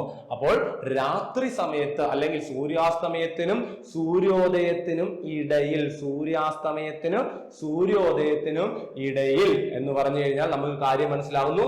ആ സമയത്ത് എവിടെ വെച്ച്? ഹൈവേയിൽ വെച്ച് നടത്തുന്ന ഏതൊരു കവർച്ചയും കണ്ടോ ഇടയിലാണെങ്കിൽ ശിക്ഷ എന്തായി മാറുന്നു? 14 വർഷത്തേക്കുള്ള കഠിന തടവും പിഴയുമാണ് ആ സമയത്ത് കിട്ടുന്നത്. ഓർത്തു വെച്ചിരുന്നാൽ മതി. ഓക്കെ, അടുത്ത സെക്ഷൻ നമുക്ക് നോക്കാം. സെക്ഷൻ 310, കൂട്ടക്കവർച്ച. എന്താണ് കൂട്ടക്കവർച്ച? അപ്പോൾ തന്നെ നമുക്ക് കുറച്ച് കാര്യങ്ങൾ മനസ്സിലാവും. കവർച്ച നമുക്ക് മനസ്സിലായി. ഇനി നമുക്കറിയാം എന്താണ് കൂട്ടക്കവർച്ച. 5ഓ അതിലധികമോ ആളുകൾ ചേർന്ന് കൂട്ടമായി കവർച്ച നടത്തുകയോ കവർച്ച നടത്താൻ ശ്രമിക്കുകയോ ചെയ്യുകയാണെങ്കിൽ അതിനെയാണ് കൂട്ടക്കവർച്ച എന്ന് പറയുന്നത്. 5 പേരോ അതിലധികമോ ആൾക്കാർ ചേർന്ന് എന്ത് ചെയ്യുകയാണ്? കവർച്ച നടത്തുവാൻ ശ്രമിക്കുകയോ കവർച്ച നടത്തുകയോ ചെയ്യുകയാണെങ്കിൽ അതിനെയാണ് നമ്മൾ ഏത് പേരിൽ വിളിക്കുന്നത്? കൂട്ടക്കവർച്ച എന്ന പേരിൽ വിളിക്കുന്നത്. കൂടാതെ കൂട്ടക്കവർച്ചയെ സഹായിക്കുന്നവരെ, അതായത് കൂട്ടക്കവർച്ച ചെയ്യാൻ മറ്റു തരത്തിലുള്ള സഹായം നൽകുന്നവരെയും ഈ സെക്ഷന് കീഴിൽ എന്തായി മാറ്റുന്നു? പ്രതികളായിട്ട് മാറ്റുന്നു എന്ന കാര്യം ഓർത്തിരിക്കുക. അപ്പോൾ 5ഓ അതിലധികമോ ആൾക്കാർ ചേർന്ന് ഒരു കവർച്ച നടത്താൻ ശ്രമിക്കുകയോ ഒരു കവർച്ച നടത്തി കഴിയുകയോ ചെയ്തു കഴിഞ്ഞാൽ അതിനെ നമ്മൾ ഏത് പേരിൽ വിളിക്കുന്നു? സെക്ഷൻ 310 പ്രകാരം കൂട്ടക്കവർച്ച എന്ന പേരിൽ വിളിക്കുന്നു. ഓക്കെ ആണല്ലോ? മനസ്സിലാവുന്നുണ്ടല്ലോ? അപ്പൊ കൂട്ടക്കവർച്ച എന്താണെന്ന് മനസ്സിലായല്ലോ? അപ്പോൾ ഇതാണ് സംഭവം. 5 പേര് അല്ലെങ്കിൽ അതിലധികമോ ആൾക്കാർ എന്ത് ചെയ്യുന്നു? ഒരു കവർച്ച നടത്തുന്നു. ആ കവർച്ച എന്തായിട്ട് മാറുന്നു? അത് കൂട്ടക്കവർച്ചയായിട്ട് മാറുന്നു. കവർച്ച ചെയ്യാൻ ശ്രമിക്കുന്നു, അതെന്തായി മാറുന്നു? കൂട്ടക്കവർച്ചയായി മാറുന്നു. ഇനി ആ കൂട്ടക്കവർച്ച ചെയ്യാൻ സഹായിക്കുന്ന ആൾക്കാരും ഏതിനകത്തിൽ പ്രതിയാവുന്നു? സെക്ഷൻ 310 പ്രകാരം കൂട്ടക്കവർച്ചയ്ക്ക് പ്രതികളാവുന്നു. സംഭവം മനസ്സിലായല്ലോ? ഓക്കെ, നമുക്കിനി അതിന്റെ കാര്യങ്ങളെല്ലാം കൂടെ നോക്കാം. കൂട്ടക്കവർച്ചയുടെ ശിക്ഷകളാണ് പറയുന്നത്. ശിക്ഷകൾ അത് പഠിച്ചേ പറ്റുമല്ലോ. കൂട്ടക്കവർച്ച ചെയ്യുന്ന ഏതൊരാൾക്കും, അപ്പോൾ അതിൽ അംഗമായിട്ടുള്ള ഏതൊരാൾക്കും ജീവപര്യന്തമോ, നോക്കിയേ എങ്ങനെയാണ് ശിക്ഷ? ജീവപര്യന്തമോ അല്ലെങ്കിൽ 10 വർഷത്തോളമാകുന്ന കഠിന തടവിനോ ശിക്ഷിക്കും. കൂടാതെ എന്തും കിട്ടുന്നു? പിഴ ശിക്ഷയും ലഭിക്കുന്നു. സിമ്പിൾ സാധനമാണ്. അപ്പോൾ കൂട്ടക്കവർച്ച ചെയ്യുന്ന ഏതൊരാൾക്കും കിട്ടുന്ന ശിക്ഷ 10 വർഷത്തോളമാകുന്ന കഠിന തടവും, 10 വർഷത്തോളമാകുന്ന കഠിന തടവും, അതേപോലെ തന്നെ അല്ലെങ്കിൽ എന്ത് കിട്ടുന്നു? ജീവപര്യന്തമോ കൂടാതെ പിഴ ശിക്ഷയോ ലഭിക്കുന്നു. അപ്പോൾ ജീവപര്യന്തം കിട്ടാൻ വകുപ്പുണ്ട്. അതേ അല്ലെങ്കിൽ 10 വർഷം, ഏറ്റവും മിനിമം എവിടെയാണ്? 10 വർഷത്തോളമാകുന്നു. പിഴ ശിക്ഷയും എന്ത് കിട്ടുന്നു? ഇതിന്റെ കൂടെ കിട്ടുന്നത് എങ്ങനത്തെ തടവായിരിക്കും? കഠിന തടവായിരിക്കും എന്നുള്ള കാര്യം മറന്നു പോകരുത്. ഇനി നോക്കിയേ, കൂട്ടക്കവർച്ചയിൽ കൂട്ടത്തിലെ ആരെങ്കിലും ഒരാൾ കൊലപാതകം നടത്തിയാൽ, അപ്പോൾ ഈ കൂട്ടക്കവർച്ച നടത്തുന്നത്, കവർച്ച നമുക്കറിയാം ഒരാളെ വധിക്കുക അല്ലെ, ഒരാൾക്ക് മരണം സംഭവിപ്പിക്കുകയോ കഠിനമായ ദേഹോപദ്രവം ഏൽപ്പിക്കുകയോ ആണെന്ന് നമ്മൾ പറഞ്ഞിട്ടുണ്ട് കവർച്ചയെ. അപ്പോൾ കൂട്ടക്കവർച്ച ചെയ്യുന്ന സമയത്ത് ആർക്കെങ്കിലും മരണം സംഭവിപ്പിക്കുകയാണെങ്കിൽ, അപ്പോൾ 5 പേരോ അതിലധികമോ ആൾക്കാർ ചേർന്നാണല്ലോ ചെയ്യുന്നത്. അപ്പോൾ 6 പേരുണ്ടെന്ന് വിചാരിച്ചു ഒരു കവർച്ച നടത്താൻ. ആ കവർച്ച നടത്തിയ സമയത്ത് എന്ത് ചെയ്യുന്നു, ഒരു ബാങ്കിലാണെന്ന് വിചാരിച്ചു, അല്ലെങ്കിൽ വേറെ എവിടെയെങ്കിലും ഒരു സ്ഥാപനത്തിലാണ്. അവിടുത്തെ സെക്യൂരിറ്റി ജീവനക്കാരനെ എന്ത് ചെയ്തു, അങ്ങ് കൊലപ്പെടുത്തി. ആ കൊലപ്പെടുത്തി കഴിഞ്ഞാൽ ആ കൊലപാതകം ചെയ്ത ഒരാളായിരിക്കും, പക്ഷേ ബാക്കി 5 പേരും, ആകെ 6 പേര് ചേർന്നാണ് ആ കവർച്ച നടത്തിയത്. അതിനകത്തിൽ ഒരാൾ ചേർന്ന് അവിടുത്തെ ഒരാൾ ആ സെക്യൂരിറ്റിയെ എന്ത് ചെയ്തു, കൊലപ്പെടുത്തി. പക്ഷേ ആ കൊലപാതകത്തിന് എത്ര പേരും കുറ്റവാളികളാണെന്നാണ് പറയുന്നത്, ആ ഗ്രൂപ്പിലുള്ള 6 പേരും അതിനെന്തായി മാറുന്നു, ഉത്തരവാദികളായി മാറുന്നു. ആ കൂട്ടത്തിലെ ഓരോരുത്തർക്കും വധശിക്ഷയോ ജീവപര്യന്തമോ 10 വർഷം തടവോ ലഭിക്കുന്നതായിരിക്കും. ഏറ്റവും വലുത് വധശിക്ഷയാണ്. അല്ലെങ്കിൽ എന്ത് ലഭിക്കാം, ജീവപര്യന്തം ലഭിക്കാം, അല്ലെങ്കിൽ എന്ത് ലഭിക്കാം, 10 വർഷം തടവോ ലഭിക്കാവുന്നതാണ്. അപ്പോൾ എന്ത് ചെയ്യുന്നു, കൂട്ടക്കവർച്ച ചെയ്യുന്ന സമയത്ത് ആർക്കെങ്കിലും മരണം സംഭവിപ്പിച്ചാൽ ലഭിക്കുന്ന വകുപ്പ് അല്ലെങ്കിൽ ലഭിക്കുന്ന ശിക്ഷ വധശിക്ഷയോ ജീവപര്യന്തമോ അല്ലെങ്കിൽ എന്താണ് 10 വർഷത്തെ തടവോ ആയിരിക്കും എന്നുള്ളതും ഓർത്തു വെച്ചിരിക്കുക. അപ്പോൾ ഇതാണ് നമ്മുടെ കൂട്ടക്കവർച്ചയുടെ ശിക്ഷകളായിട്ട് നമ്മൾ പറയുന്നത്. ഇനി നമുക്ക് അടുത്തത്, കൂട്ടക്കവർച്ച നടത്താൻ ആസൂത്രണം നടത്തുന്ന ഏതൊരാൾ, അപ്പോൾ നടത്തിയിട്ടൊന്നുമില്ല, പ്ലാൻ ചെയ്യുകയാണ്, ആസൂത്രണം ചെയ്യുന്ന ഏതൊരാൾക്കും 10 വർഷം വരെ കഠിന തടവിനും പിഴയ്ക്കും അർഹനാക്കുന്നു. അപ്പോൾ 10 വർഷം വരെ എന്ത് കിട്ടുന്നു, കഠിന തടവും പിഴയ്ക്കും അർഹനാകുന്നു. എന്തിന്, കൂട്ടക്കവർച്ച. 10 പേര് ചേർന്ന് ഏതെങ്കിലും ഒരു സ്ഥാപനം മോഷ്ടിക്കാം അല്ലെങ്കിൽ എന്തെങ്കിലും മോഷ്ടിക്കാമെന്ന് പ്ലാൻ ചെയ്യുന്നു. ആ പ്ലാൻ ചെയ്യുന്ന ആൾക്ക് തന്നെ കിട്ടുന്ന ശിക്ഷ എന്താണ്, 10 വർഷം വരെ കഠിന തടവും അതേപോലെ പിഴയ്ക്കും അർഹനാകുന്നു. ഓക്കെ ആണല്ലോ, സംഭവം മനസ്സിലായല്ലോ. നോക്കാം, അടുത്ത സെക്ഷൻ 314 എന്താണ് 314? വസ്തുവിന്റെ നേരുകേടായ ദുർവിനിയോഗം. അപ്പോൾ ഒരു വസ്തുവിന്റെ നേരുകേടായ ദുർവിനിയോഗം അവിടെ പറയുമ്പോൾ തന്നെ നിങ്ങൾക്ക് മനസ്സിലാവും. ഏതെങ്കിലും സ്വത്തുവകകൾ നേരുകേടായി ദുർവിനിയോഗം ചെയ്യുകയോ സ്വന്തം ഉപയോഗത്തിന് വേണ്ടി മാറ്റുകയോ ചെയ്യുന്നതിനെ വസ്തുവിന്റെ നേരുകേടായ ദുർവിനിയോഗം എന്ന പേരിൽ അറിയപ്പെടുന്നു. ഏതെങ്കിലും ആൾക്കാരുടെ സ്വത്തുവകകൾ നേരുകേടായി ദുർവിനിയോഗം ചെയ്യുകയോ സ്വന്തം ഉപയോഗത്തിന് വേണ്ടി മാറ്റുകയോ ചെയ്യുന്നതിനെ വസ്തുവിന്റെ നേരുകേടായ ദുർവിനിയോഗം എന്ന് പറയുന്നു. അപ്പോൾ ഒരു വസ്തുവിന്റെ നേരുകേടായ ദുർവിനിയോഗം എന്ന് പറഞ്ഞു കഴിഞ്ഞാൽ ഒന്നോ അതിലധികമോ ആൾക്കാർ ചേർന്ന് എന്തെങ്കിലും ഒരു സാധനം വാങ്ങുന്നു. അപ്പോൾ ഞാനും എൻ്റെ ഒരു ഫ്രണ്ടും കൂടെ ചേർന്ന് എന്ത് ചെയ്തു, ഒരു കാറ് വാങ്ങിച്ചു എന്ന് വിചാരിക്കുക. അപ്പോൾ ഞങ്ങൾ 2 പേരും അതിനകത്തിൽ എന്താണ്, ഉടമസ്ഥരാണ്. അപ്പോൾ എനിക്കും അവനും ആ വണ്ടി ഉപയോഗിക്കുന്നതിന് യാതൊരു പ്രശ്നമില്ല. അപ്പോൾ ഒരു ദിവസം എൻ്റെ കയ്യിൽ നിന്ന് എൻ്റെ വീട്ടിൽ കിടക്കുമായിരുന്നു വണ്ടി. എൻ്റെ കൂട്ടുകാരൻ വന്നിട്ട്, എൻ്റെ ഫ്രണ്ട് വന്നിട്ട് ആ വണ്ടി എടുത്തുകൊണ്ട് അങ്ങ് പോയി ട്രിവാൻഡ്രം വരെ പോകാനാന്ന് പറഞ്ഞ് കൊണ്ടുപോയതാണ്. പക്ഷേ ആ വണ്ടി കൊണ്ട് വിറ്റ് കഴിഞ്ഞാൽ അതെന്തായി, ആ വസ്തുവിന്റെ നേരുകേടായ ദുർവിനിയോഗമായി. അത് ഉപയോഗിക്കുന്നതിന് കുഴപ്പമില്ല, കാരണം എന്റെയും കൂടെ കാശ് കൊടുത്ത് 2 പേരും കൂടെ എടുത്ത വണ്ടിയാണ്. അപ്പോൾ അത് വിൽക്കുന്നതിൽ എന്റെ അനുവാദം വേണം. അങ്ങനെ അത് ചോദിക്കാതെ എന്ത് ചെയ്തു, അത് ചെയ്യുകയാണെങ്കിൽ അത് വിറ്റ് കഴിഞ്ഞാൽ അതെന്താണ്, വസ്തുവിന്റെ നേരുകേടായ ദുർവിനിയോഗമായിട്ട് പറയാം. ഇങ്ങനെ ചെയ്യുന്ന കുറ്റത്തിന് കിട്ടുന്ന ശിക്ഷ നോക്കിയേ, 6 മാസത്തിൽ കുറയാത്തതും 2 വർഷത്തോളമാകുന്ന തടവും പിഴ ശിക്ഷയുമാണ്. ഏറ്റവും കുറച്ചത് എത്രയാണ്, 6 മാസത്തിൽ കുറയാത്തതും. ഏറ്റവും മിനിമം 6 മാസം കിട്ടും, എന്നാൽ പരമാവധി എത്ര വർഷം വരെ കിട്ടും, 2 വർഷത്തോളമാകുന്നതുമായ തടവും പിഴയ്ക്കും എന്ത് ചെയ്യുന്നു, ശിക്ഷിക്കാവുന്നതാണ്. എന്തിന്, വസ്തുവിന്റെ നേരുകേടായ ദുർവിനിയോഗം നടത്തുന്നതിന്. സംഭവം മനസ്സിലായല്ലോ. അപ്പോൾ ഇതാണ് ഇവിടെ പറയുന്നത്. ഇനി അടുത്ത നോക്കിയോ, സെക്ഷൻ 316 കുറ്റകരമായ വിശ്വാസ ലംഘനം. ഏതെങ്കിലും വസ്തുവോ വസ്തുവിന്മേലുള്ള എന്തെങ്കിലും നിയന്ത്രണാധികാരമോ ഏതെങ്കിലും ഒരു വ്യക്തി ഏൽപ്പിച്ചിരിക്കുന്നു. എന്നാൽ ആ വ്യക്തി ആ വസ്തു നേരുകേടായി ഉപയോഗിക്കുകയോ സ്വന്തം ആവശ്യത്തിന് വേണ്ടി മാറ്റുകയോ അല്ലെങ്കിൽ ഏതെങ്കിലും നിയമാനുസൃത കോൺട്രാക്ടോ ലംഘിച്ചുകൊണ്ട് വസ്തു സ്വന്തമാക്കാൻ ശ്രമിക്കുകയോ ചെയ്യുന്നതിനെയാണ് കുറ്റകരമായ വിശ്വാസ ലംഘനം എന്ന പേരിൽ അറിയപ്പെടുന്നത്. അപ്പോൾ എൻ്റെ പേരിൽ 2-3 വീടുണ്ട്. അപ്പോൾ ഞാൻ ഇവിടെ നിന്നും പോവുകയാണ്, ജർമ്മനിയിലേക്ക് പോവുകയാണെന്ന് വിചാരിക്കും. അപ്പോൾ എൻ്റെ ആ വസ്തു വീട് നോക്കാൻ വേണ്ടി ഞാൻ എൻ്റെ ഒരു കൂട്ടുകാരനെ അല്ലെങ്കിൽ ആരെങ്കിലും ഒരു ബന്ധുവിനെ ആരെങ്കിലും ഏൽപ്പിച്ചു. ഞാൻ പറഞ്ഞു, ഇത് ആർക്കും വാടകയ്ക്കും കൊടുക്കാൻ പാടില്ല, ഒന്നും ചെയ്യാൻ പാടില്ല, ഇത് നീ നോക്കിയാൽ മതി, ഇടയ്ക്കിടയ്ക്ക് വന്ന് ജോലിക്കാരെ വെച്ച് അത് തൂത്ത് വൃത്തിയാക്കി ഇട്ടാൽ മതി എന്ന് പറഞ്ഞ് താക്കോല് എൻ്റെ ആ ബന്ധുവിനെ അല്ലെങ്കിൽ എൻ്റെ ആ ഫ്രണ്ടിനെ ഞാൻ ഏൽപ്പിച്ചിട്ട് ഞാൻ ജർമ്മനിയിൽ പോയി. പക്ഷെ ഇയാൾ എന്ത് ചെയ്തു? ആ വീട് ഞാൻ പോയി കഴിഞ്ഞിട്ട് 2 ദിവസം കഴിഞ്ഞപ്പോഴത്തേക്ക് വാടകയ്ക്ക് കൊടുത്തു. ആ വീട് വാടകയ്ക്ക് കൊടുത്തിട്ട് ആ വാടക മൊത്തം അവൻ മേടിക്കുകയാണ്. അല്ലെങ്കിൽ എന്ത് ചെയ്തു? കുറച്ച് നാൾ കഴിഞ്ഞപ്പോൾ എൻ്റെ ഒരു വീട് എന്ത് ചെയ്തു? ഞാൻ കുറച്ച് നാൾ കഴിയുമ്പോൾ അവന്റെ പേരിലോട്ട് ഇവിടുന്ന് എഴുതിയൊക്കെ വെച്ചേക്കുകയാണ്. അതായത് പവർ ഓഫ് അട്ടോണി എന്ന് പറയുന്ന സാധനം ഉണ്ടല്ലോ, അങ്ങനെ എഴുതി കൊടുത്തിരിക്കുകയാണ്. അത് എന്ത് ചെയ്യുന്നു? മാറ്റിയിട്ട് അവൻ ആ വീട് അവന്റെയാണെന്ന് പറഞ്ഞ് വേറെ ആർക്കെങ്കിലും മറിച്ച് വിൽക്കുവാനൊക്കെ ശ്രമിക്കുന്നു. അങ്ങനെ ചെയ്യുന്നതിനെയാണ് ഏത് പറയുന്നത്? കുറ്റകരമായ വിശ്വാസ ലംഘനം എന്ന പേരിൽ അറിയപ്പെടുന്നത്. ഓക്കെ ആണല്ലോ, മനസ്സിലായല്ലോ? അപ്പൊ ഒരാളെ നോക്കാൻ ഏൽപ്പിച്ച ഒരു സാധനം വിശ്വാസപൂർവ്വമാണല്ലോ നോക്കാൻ ഏൽപ്പിക്കുന്നത്. പക്ഷെ അയാൾ എന്ത് ചെയ്തു? അത് അയാളുടെ ഇഷ്ടത്തിന് വേണ്ടി, അയാളുടെ സ്വാർത്ഥ താല്പര്യത്തിന് വേണ്ടി അതെന്ത് ചെയ്യുന്നു? മറിച്ചു വിൽക്കുകയോ അല്ലെങ്കിൽ എന്തെങ്കിലും ചെയ്യുകയോ ചെയ്യുന്നതിനെയാണ് നമ്മൾ ഏത് പേരിൽ അറിയപ്പെടുന്നത്? ഈ കുറ്റകരമായ വിശ്വാസ ലംഘനം എന്ന പേരിൽ അറിയപ്പെടുന്നത്. എൻ്റെ ഒരു വണ്ടിയുണ്ട്. ആ വണ്ടി ഞാൻ ഒരാളെ, ഒരു ഇന്നോവയാണോ വിചാരിച്ചു, വണ്ടി അവനെ നോക്കാൻ ഏൽപ്പിച്ചു. നീ ഇതിവിടെ വെച്ചേക്ക്, സൂക്ഷിച്ചോണം, നിനക്ക് ആവശ്യമുള്ളത് റോഡിലൊക്കെ എന്തെങ്കിലും കാര്യത്തിനൊക്കെ പൊക്കോളാനൊക്കെ പറഞ്ഞ് വണ്ടി കൊടുത്തു. പക്ഷെ ഇയാൾ എന്ത് ചെയ്തു? കുറച്ച് ദിവസം കഴിഞ്ഞിട്ട് ഈ പ്രൈവറ്റ് ആയിരുന്ന വണ്ടി ടാക്സി ആക്കിയിട്ട് ടാക്സി ഓടാൻ നോക്കും. ഇതൊക്കെ എന്താണ്? കുറ്റകരമായ വിശ്വാസ ലംഘനത്തിന് കീഴിൽ വരുന്നത്. നമ്മുടെ തുറുപ്പുകുലാൻ സിനിമയുണ്ടല്ലോ, അതിനകത്തിൽ മറ്റേ ബാറിന്റെ പവർ ഓഫ് അറ്റോർണിയൊക്കെ എഴുതി കൊടുക്കുന്ന ആ ഒരു കാര്യമൊക്കെ ഇല്ലേ, അതൊക്കെ കുറ്റകരമായ വിശ്വാസ ലംഘനത്തിന് കീഴിൽ വരുന്നതാണ്. ഓർത്ത് വെച്ചാൽ മതി കേട്ടോ.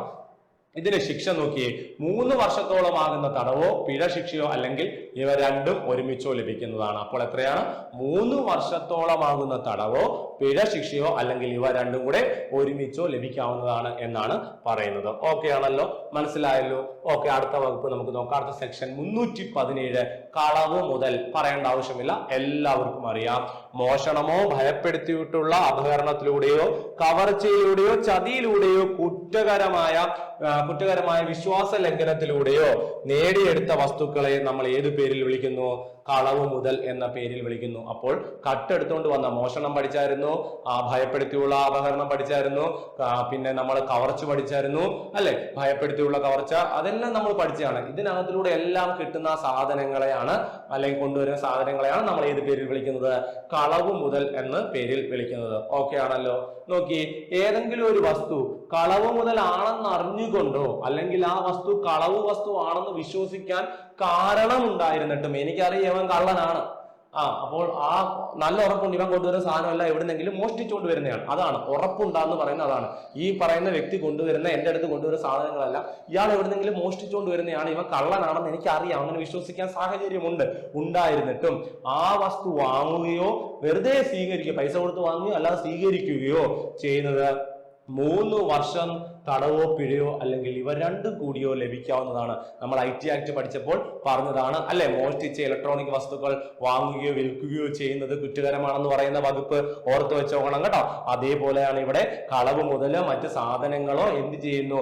അങ്ങനെ ഉത്തമപരമായിട്ട് വിശ്വാസമുണ്ട്, ഇവൻ കള്ളനാണെന്ന് അറിയാം, ഇവൻ കൊണ്ടുവന്ന സാധനം കള്ള മുതലാണെന്ന് പറഞ്ഞ സാധനം വാങ്ങി വെക്കുന്നു, അല്ലെങ്കിൽ മറ്റ് സാധനങ്ങൾ ഇവന് കള്ളനാണെന്ന് അറിഞ്ഞിട്ട് സാധനങ്ങൾ മേടിച്ചു വെക്കുന്നു.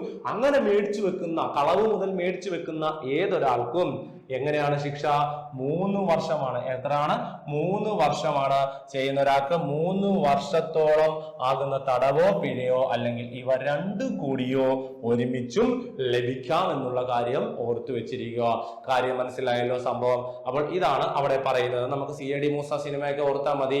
ഇനി നോക്കിയേ, കൂട്ടക്കവർച്ചയിലൂടെ കൈവശം വന്നു എന്ന് അറിയാവുന്നതോ അങ്ങനെ കിട്ടിയതാണെന്ന് വിശ്വസിക്കാൻ കഴിയുന്നത്. അപ്പോൾ കൂട്ടക്കവർച്ച വരുമ്പോൾ എന്ത് ചെയ്തിരിക്കുന്നു? ഒരാളെ കൊന്നു കാണും അല്ലെ, ഒരാൾക്ക് ഉപദ്രവിച്ചു കാണും, ഒത്തിരി ആൾക്കാർ ചേർന്ന് ചെയ്തതായിരിക്കാം. അപ്പോൾ അങ്ങനെ കൂട്ടക്കവർച്ചയിൽ കിട്ടിയതാണെന്ന് ഉറപ്പുള്ളതോ അങ്ങനെ വിശ്വസിക്കാൻ കഴിയുന്ന സാഹചര്യത്തിലുള്ളതായ വസ്തു. അപ്പോൾ കൂട്ടക്കവർച്ചയിലൂടെ കിട്ടിയതാണെന്ന് ഉറപ്പുള്ള ഒരു വസ്തു, അല്ലെങ്കിൽ ഇത് കിട്ടിയത് ഇങ്ങനെ ആയിരിക്കുമെന്ന് വിശ്വസിക്കാൻ പറ്റുന്ന സാഹചര്യത്തിലുള്ള വസ്തുക്കൾ അങ്ങനെ അറിഞ്ഞിരുന്നിട്ടും വാങ്ങിക്കുകയോ സ്വീകരിക്കുകയോ ചെയ്താൽ ശിക്ഷ ജീവപര്യന്തത്തിനോ 10 വർഷത്തോളമുള്ള തടവിനോ എന്താകുന്നു? ശിക്ഷിക്കാവുന്നതാണ്. ഓർത്തു വെച്ചിരിക്കുക. അപ്പോൾ കൂട്ടക്കവർച്ചയിലൂടെ ലഭ്യമായതാണെന്ന് അറിഞ്ഞിട്ടും ഒരു സാധനം വാങ്ങിക്കുന്നു, അല്ലെങ്കിൽ ഇത് കൂട്ടക്കവർച്ചയിലൂടെ കിട്ടിയതാണെന്ന് വിശ്വാസമുണ്ട്, വിശ്വസിക്കാൻ പറ്റുന്ന സാഹചര്യങ്ങൾ ഉണ്ടായിട്ടും അത് വാങ്ങിച്ചു വെക്കുന്നു, അങ്ങനെ ഒരാൾക്ക് കിട്ടാവുന്ന ശിക്ഷ എത്രയാണെന്നാണ് പറയുന്നത്? 10 വർഷത്തേക്കുള്ള തടവോ അല്ലെങ്കിൽ ജീവപര്യന്തത്തിനോ എന്ത് ചെയ്യുന്നു? ശിക്ഷിക്കാവുന്നതാണെന്നാണ് പറയുന്നത്. ഓക്കെ ആണല്ലോ? മനസ്സിലായല്ലോ? ഇനി നമുക്ക് എന്താണ് അടുത്ത കാര്യം നോക്കാം. സെക്ഷൻ 318 ചതിക്കൽ. അപ്പൊ അറിയാം, ചതി എന്നുള്ള വാക്കാണ്. ഏതെങ്കിലും വ്യക്തിയെ കബളിപ്പിച്ചുകൊണ്ട് ഏതെങ്കിലും വസ്തു നേടിയെടുക്കുന്നതോ അല്ലെങ്കിൽ വഞ്ചനയിലൂടെ ആരുടെയും വസ്തുക്കൾ നേടിയെടുക്കുന്നതിനെയോ ആണ് ഏത് പേരിൽ വിളിക്കുന്നത്? ചതിക്കൽ എന്ന പേര് പറഞ്ഞ് പറ്റിച്ച് എന്ത് ചെയ്യുന്നു? ഒരാളുടെ വസ്തു മേടിച്ച് എടുക്കുകയാണ്, അല്ലെങ്കിൽ ഏതെങ്കിലും സ്വത്ത് മേടിച്ചെടുക്കുകയാണ്. അങ്ങനെയൊക്കെയുള്ള ഒരു സാഹചര്യത്തിൽ ചതി എന്ന് നമുക്ക് പറയാം. അപ്പോൾ അതേ ഉള്ളൂ, ഏതെങ്കിലും ഒരു വ്യക്തിയെ കബളിപ്പിച്ചുകൊണ്ട്, പറ്റിച്ചുകൊണ്ട്, ചതിച്ചുകൊണ്ട് എന്ത് ചെയ്യുന്നു? അയാളുടെ കയ്യിൽ നിന്ന് ഏതെങ്കിലും ഒരു വസ്തു അല്ലെങ്കിൽ സാധനം നേടിയെടുക്കുന്നു. അത് അങ്ങനെയുള്ള ഏതെങ്കിലും സാഹചര്യം. ഇപ്പൊ ഒരു വണ്ടി, ആ വണ്ടി ഇങ്ങനെ ചെന്ന് നോക്കിയിട്ട് മെക്കാനിക് എന്നൊക്കെ പറഞ്ഞ് ഒരാളെ കൂടെ കൊണ്ടുപോയി നോക്കിയിട്ട് അത് പറഞ്ഞാണ് ഇത് വണ്ടി മൊത്തം നശിച്ച വണ്ടിയാണ്, ഇതിനതില്ല ഇതില്ല എന്നൊക്കെ പറഞ്ഞ് മറ്റയാളെ പറ്റിച്ചിട്ട് അയാളുടെ കയ്യിൽ നിന്ന് ആ വണ്ടി എന്ത് ചെയ്യുന്നു? മേടിച്ചുകൊണ്ട് പോവുകയാണ്. അങ്ങനെ ആ വണ്ടിക്ക് ഒരു 10 ലക്ഷം രൂപ കിട്ടാവുന്ന വണ്ടി 5 ലക്ഷം രൂപയ്ക്കാണ് മേടിച്ചത്, അല്ലെങ്കിൽ ഫ്രീ ആയിട്ട് ആക്രി വിലക്കാണ് അത് മേടിച്ചുകൊണ്ട് പോകുന്നത്. അങ്ങനെയൊക്കെ സാഹചര്യം അതെന്താണ്? ചതി എന്ന പേര് നമുക്ക് പറയാൻ പറ്റും. കബളിപ്പിക്കലാണല്ലോ, ചതിക്കുവാണ്. പാവം പിടിച്ച ഒരു വ്യക്തിയെ ചതിച്ചുകൊണ്ട് എന്ത് ചെയ്യാണ്? വീടോ വസ്തുക്കളോ മറ്റു സ്വത്തുക്കളോ എന്തെങ്കിലും എന്ത് ചെയ്യുന്നു? സ്വന്തമാക്കുന്നതിനെയാണ് സെക്ഷൻ 318 പറയുന്നത്. ശിക്ഷ 3 വർഷം തടവോ പിഴയോ അല്ലെങ്കിൽ ഇവ രണ്ടും കൂടിയോ ലഭിക്കാം. എത്രയാണ്? 3 വർഷം തടവോ പിഴയോ അല്ലെങ്കിൽ ഇവ രണ്ടും കൂടിയോ ലഭിക്കാം. 2 വർഷം മുന്നേ ഒരു വാർത്ത ഉണ്ടായിരുന്നു നമ്മുടെ തിരുവനന്തപുരത്ത്. ഒരു ലോട്ടറി അടിച്ചു കഴിഞ്ഞിട്ട് ലോട്ടറി എന്ത് ചെയ്യുക? ചതിയിലൂടെ വേറൊരാൾ സ്വന്തമാക്കാൻ ശ്രമിക്കുകയും പോലീസ് കേസ് കൊടുക്കുകയൊക്കെ ചെയ്ത് അത് അന്വേഷിച്ച് കണ്ടെത്തുകയൊക്കെ ചെയ്യുകയുണ്ടായി. അതിന് നമ്മൾ ഈ ചതിക്കൽ എന്നതിനകത്തിൽ നമുക്ക് പറയാവുന്നതാണ് കേട്ടോ. അപ്പോൾ ഇനി നമുക്ക് നോക്കാം അടുത്തത് എന്താണെന്ന്. സെക്ഷൻ 319 ആൾമാറാട്ടം വഴിയുള്ള ചതിക്കൽ. എന്താണ് ആൾമാറാട്ടം വഴിയുള്ള ചതിക്കൽ എന്ന് നോക്കിയേ. ഒരു വ്യക്തി അയാൾ സ്വയം അറിഞ്ഞുകൊണ്ട് മറ്റൊരു വ്യക്തിയുടെ പേരോ, അപ്പൊ ഞാൻ എന്ത് ചെയ്യുകയാണ്? ആൾമാറാട്ടം വഴി ഒരാളെ ചതിക്കാൻ വേണ്ടി ഞാൻ വേറൊരാളുടെ പേര്, എനിക്കറിയാം ഇന്നൊരാള് നാട്ടിൽ പ്രധാനപ്പെട്ട അല്ലെങ്കിൽ പ്രധാന ഒരു ഓഫീസറിന്റെ പേര് ഞാൻ സ്വീകരിക്കുന്നു. പേരോ സ്ഥാനമോ അദ്ദേഹം വഹിക്കുന്ന ഒരു പദവിയോ ഉപയോഗിക്കുന്നു. അല്ലെങ്കിൽ സാങ്കല്പികമായിട്ട് ഇങ്ങനെ ഒരു വ്യക്തി ഇല്ല, സാങ്കല്പികമായിട്ട് ഇന്ന ആളാണെന്ന് പറഞ്ഞുകൊണ്ട് അങ്ങ് വരികയാണ്.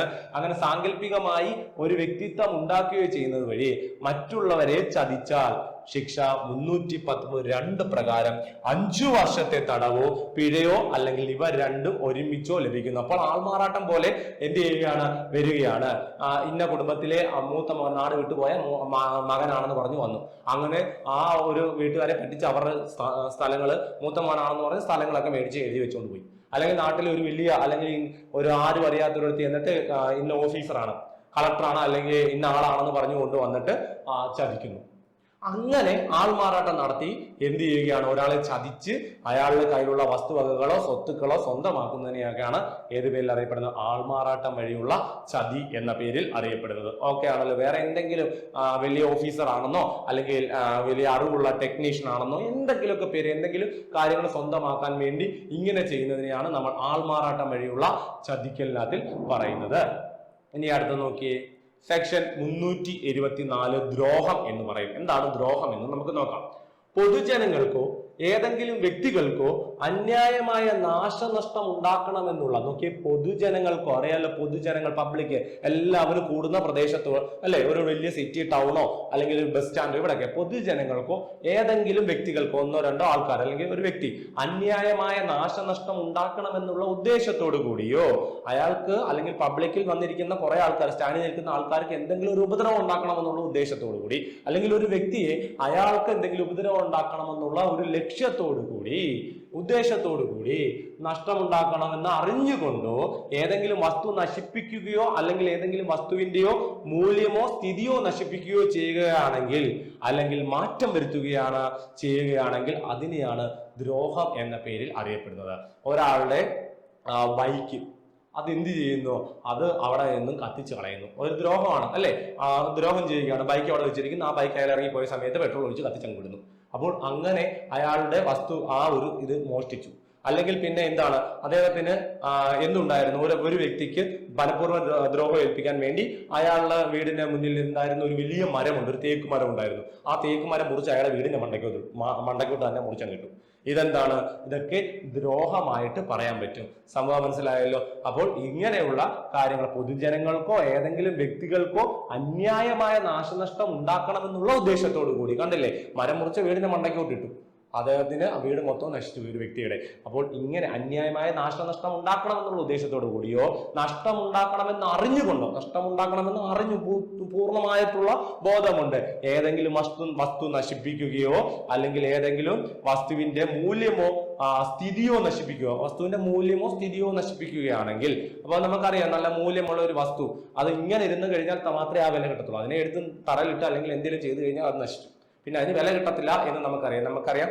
ഈ വണ്ടികളൊക്കെ തന്നെ നമുക്കറിയാം, റീപ്ലേസ് ഉള്ള വണ്ടി നമ്മൾ അല്ലെ, ആക്സിഡന്റ് റീപ്ലേസ് ഇങ്ങനെയൊക്കെ പറഞ്ഞു കഴിഞ്ഞാൽ വണ്ടിയുടെയൊക്കെ വില ഭയങ്കരമായിട്ട് കുറയാറുണ്ട് അല്ലെ, സെക്കൻഡ് ഹാൻഡ് നമ്മൾ വാങ്ങാൻ ചെല്ലുന്ന സമയത്ത്. അതേപോലെ അതിന്റെ മൂല്യം ഇല്ലാതാക്കുകയൊക്കെ ചെയ്യുകയാണെങ്കിൽ അതിനെയാണ് നമ്മൾ സെക്ഷൻ 324 ദ്രോഹം എന്നതുകൊണ്ട് ഉദ്ദേശിക്കുന്നത്. കണ്ടോ, ഇതിനെയാണ് ദ്രോഹം എന്ന് പറയുന്നത്. സംഭവം മനസ്സിലായെന്ന് വിചാരിക്കുന്നു. ദ്രോഹം ചെയ്യുന്ന ഏതൊരാൾക്കും 6 മാസം വരെ തടവ് ശിക്ഷയ്ക്കോ പിഴ ശിക്ഷയോ അല്ലെങ്കിൽ ഇവ ഒരുമിച്ചോ നൽകി എന്ത് ചെയ്യുന്നു, ശിക്ഷിക്കുന്നു. ഓർത്തു വെച്ചേക്കുക. അപ്പൊ ദ്രോഹം ചെയ്യുന്ന ഏതൊരാൾക്കും കിട്ടുന്ന ശിക്ഷ 6 മാസം വരെ തടവ് ശിക്ഷയോ പിഴ ശിക്ഷയോ അല്ലെങ്കിൽ ഇവ ഒരുമിച്ചോ ആണ് നൽകുന്നത് എന്നുള്ള കാര്യം മറന്നു പോകരുത്. ഇനി ദ്രോഹം ചെയ്യുന്നത് വഴി ഗവൺമെന്റിന്റെ വസ്തുക്കൾക്ക് നാശനഷ്ടമോ വരുത്തുകയാണെങ്കിൽ, നഷ്ടമോ വരുത്തുകയാണെങ്കിൽ ശിക്ഷ അത് 1 വർഷം തടവിനും പിഴയ്ക്കും അല്ലെങ്കിൽ ഇവ ഒരുമിച്ചും ലഭിക്കുന്നു എന്നാണ് പറയുന്നത്. KSRTC ബസിന്റെ ചില്ലടിച്ചങ്ങ് പൊട്ടിച്ചു. ബസ്സിനകത്ത് ഇരിക്കുന്ന ആൾക്കാരെ മൊത്തം അതിന്റെ ഇതൊക്കെ വീണ് അയാൾക്ക് ഉപദ്രവമുണ്ടായി. അത് ഗവൺമെന്റ് വസ്തുവാണ്, നശിപ്പിക്കുകയാണ് ചെയ്തത്. ഒരു ഇലക്ട്രിക് പോസ്റ്റ് എന്ത് ചെയ്തു, മനഃപൂർവ്വം ഇടിച്ച് പൊട്ടിച്ച് താഴെ ഇട്ടു. അതെല്ലാം പബ്ലിക് ഗവൺമെന്റിന്റെ വസ്തുക്കളാണ്, ഗവൺമെന്റ് സ്ഥാനങ്ങളാണ്. അങ്ങനെയുള്ള ഗവൺമെന്റിന്റെ എന്തെങ്കിലും വസ്തുക്കൾക്ക് നമ്മൾ കേട്ടല്ലേ, വന്ദേ ഭാരതിന് കല്ലെറിഞ്ഞു എന്നൊക്കെ പറഞ്ഞ് നമ്മൾ വാർത്തകൾ കണ്ടിട്ടില്ലേ. KSRTC ബസ്സിന് കല്ലെറിയുക അല്ലെങ്കിൽ പോസ്റ്റ് എടുത്തുകൊണ്ട് പോവുക. അപ്പോൾ ഗവൺമെന്റിന്റെ ഏതെങ്കിലും കാര്യങ്ങൾ, അങ്ങനെ ഗവൺമെന്റിന്റെ വസ്തുക്കൾക്കാണ് നാശനഷ്ടം ഉണ്ടാക്കിയത്, ദ്രോഹം വഴി നാശനഷ്ടം ഉണ്ടാക്കിയതെങ്കിൽ അങ്ങനെ കിട്ടുന്നത് എങ്ങനെയാണ്, ശിക്ഷ 1 വർഷം വരെ തടവിനും പിഴയ്ക്കും അല്ലെങ്കിൽ ഇവ രണ്ടും കൂടെ ഒരുമിച്ചും എന്ത് ചെയ്യുന്നു, ലഭിക്കുന്നു എന്നാണ് പറയുന്നത്. അപ്പോൾ ഗവൺമെന്റിന്റെ വസ്തുക്കൾക്കാണ് ദ്രോഹം ഏൽപ്പിക്കുന്നതെങ്കിൽ, അപ്പോൾ അങ്ങനെയാണെങ്കിൽ എന്താണ് ചെയ്യുന്നത്, 1 വർഷം തടവിനും പിഴയ്ക്കും അല്ലെങ്കിൽ ഇവ ഒരുമിച്ചും ലഭിക്കുന്നു. പഞ്ചായത്ത് ഓഫീസ് ആക്രമിച്ചു, വേറെ എന്തെങ്കിലും കളക്ടറേറ്റ് ആക്രമിച്ചു, അങ്ങനെ എന്തെങ്കിലും വഴി ആൾക്കാർക്ക് ദ്രോഹം ഏൽപ്പിക്കുകയാണെങ്കിൽ അങ്ങനെയുള്ള ആൾക്കാർക്ക് 1 വർഷം വരെ കിട്ടും. ഓക്കെ ആണല്ലോ, സംഭവം മനസ്സിലായല്ലോ. ഇങ്ങനെയൊക്കെ പറയുന്ന പറഞ്ഞ ഏത് ഭാഗത്തെ എങ്ങനെയാണ് ഒരു ചോദ്യം ചോദിക്കുന്നെങ്കിൽ നമുക്ക് അറിയാൻ പറ്റത്തില്ല. ഇപ്പം ഗവൺമെന്റിന്റെ ഒരു കളക്ടർ ഓഫീസിൽ കയറി അല്ലെങ്കിൽ പഞ്ചായത്ത് ഓഫീസിൽ കയറി അല്ലെങ്കിൽ റോഡിൽ ഇട്ടിരുന്ന പൈപ്പ് ലൈന് ഇടാൻ വേണ്ടിയിരുന്ന സാധനങ്ങളെല്ലാം എടുത്തോണ്ട് പോയി, അല്ലെങ്കിൽ അത് പൊട്ടിച്ചു കളഞ്ഞു, വാട്ടർ ടാങ്ക് അടിയിൽ നിന്ന് വാട്ടർ ടാങ്ക് പൊട്ടിച്ചു കളഞ്ഞു, അങ്ങനെ എന്തെങ്കിലുമൊക്കെ വരികയാണെങ്കിൽ അതെല്ലാം ഗവൺമെന്റിന്റെ പഞ്ചായത്തിന്റെയൊക്കെയാണ് അല്ലെ, തദ്ദേശ സ്വയംഭരണ സ്ഥാപനങ്ങളിലേക്കാണ്. അങ്ങനെയൊക്കെ കാര്യങ്ങൾ നശിപ്പിക്കുകയാണെങ്കിൽ, അങ്ങനെയൊക്കെ വഴി ദ്രോഹം നടത്തുകയാണെങ്കിൽ എന്താണ് സംഭവിക്കുന്നത്, ഇതാണ് ശിക്ഷ 1 വർഷം വരെ തടവിനും പിഴയ്ക്കും അല്ലെങ്കിൽ ഇവ ഒരുമിച്ചും ലഭിക്കുകയാണ് ചെയ്യുന്നത്. ഓക്കെ, മനസ്സിലായല്ലോ.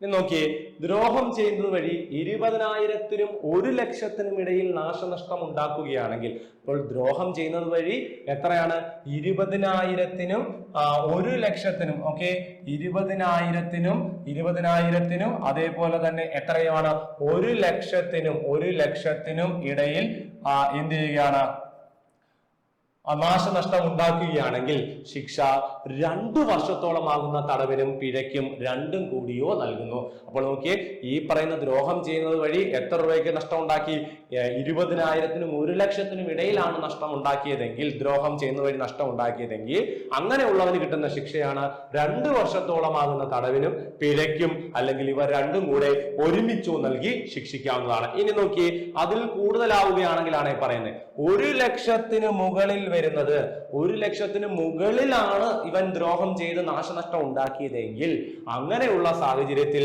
ശിക്ഷ നോക്കി 5 വർഷം വരെയോ അല്ലെങ്കിൽ പിഴയോ ഇവ രണ്ടും ഒരുമിച്ചോ ലഭിക്കുന്നു. 5 വർഷം വരെയുള്ള തടവോ പിഴയോ അല്ലെങ്കിൽ ഇവ ഒരുമിച്ചോ ലഭിക്കുന്നു. എത്ര ലക്ഷത്തിന് മുകളിലേക്കുള്ള നഷ്ടം ഉണ്ടാക്കുകയാണ് ദ്രോഹം വഴി? 1,00,000 രൂപയ്ക്ക് മുകളിലേക്കുള്ള നഷ്ടം വരുത്തുകയാണെങ്കിൽ, അപ്പോൾ മരണമോ ദേഹോപദ്രവമോ ഭയമോ ഉളവാക്കുകയാണെങ്കിൽ ശിക്ഷ 5 വർഷം തടവും പിഴയും അല്ലെങ്കിൽ ഇവ രണ്ടും ഒരുമിച്ച് ലഭിക്കും. അപ്പൊ ദ്രോഹം ചെയ്യുന്നത് വഴി എന്താണ്? മരണമോ ദേഹോപദ്രവമോ ഭയമോ ഉളവാക്കുകയാണെങ്കിൽ അവിടെ ശിക്ഷ എന്താണ്? 5 വർഷം തടവും പിഴയും അല്ലെങ്കിൽ ഇവ ഒരുമിച്ചും ലഭിക്കുന്നു. സംഭവം മനസ്സിലായല്ലോ? ഓക്കെ ആണല്ലോ?